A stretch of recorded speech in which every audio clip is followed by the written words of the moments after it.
தமிழ்நாட்டில் பெஞ்சல் புயல் மற்றும் பெருவெள்ளத்தால் பாதிக்கப்பட்ட பகுதிகளை ஒன்றிய அரசு குழு பார்வையிட்டு சேதங்களை மதிப்பீடு செய்து வருகிறது.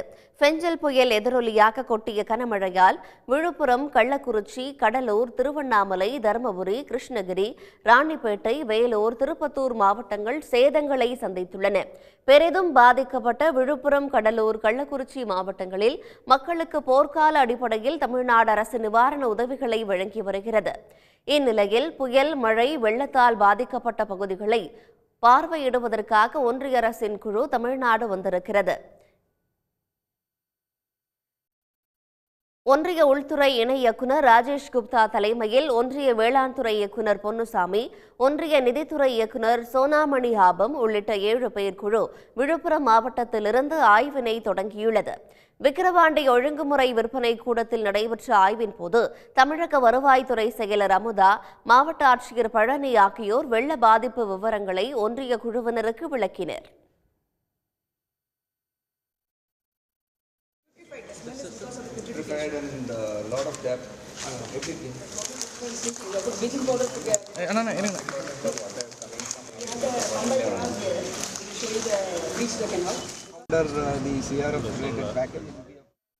இதையடுத்து ஐயங்கோவில்பட்டு, பம்பை ஆற்றை குழுவினர் பார்வையிட்டு ஆய்வு செய்தனர்.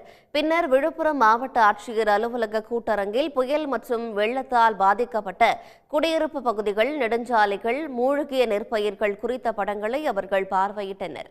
இதையடுத்து நடைபெற்ற ஆய்வுக் கூட்டத்தில் மழை, வெள்ளத்தால் விழுப்புரம் மாவட்டத்தில் ஏற்பட்ட பாதிப்பு குறித்து ஒன்றிய அரசு குழுவினருக்கு பல்வேறு அரசு துறைகளின் உயர் அதிகாரிகள் விவரித்தனர்.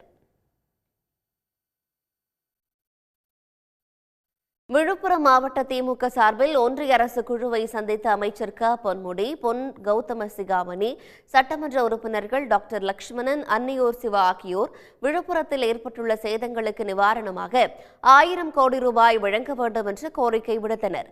இதையடுத்து குழுவினர் 2ஆக பிரிந்து ஆய்வுப் பணிகளை மேற்கொண்டுள்ளனர். ஒரு குழு வயலாமூர், கருங்காலிப்பட்டு, சென்னாகுளம், ஆயந்தூர் உள்ளிட்ட பகுதிகளிலும், மற்றொரு குழு இருவேல்பட்டு, அரசூர், காரப்பட்டு உள்ளிட்ட இடங்களிலும் ஆய்வு செய்து வருகிறது. உடனுக்குடன் செய்திகளை தெரிந்து கொள்ள சன் நியூஸ் பெல் ஐகானை கிளிக் பண்ணுங்க.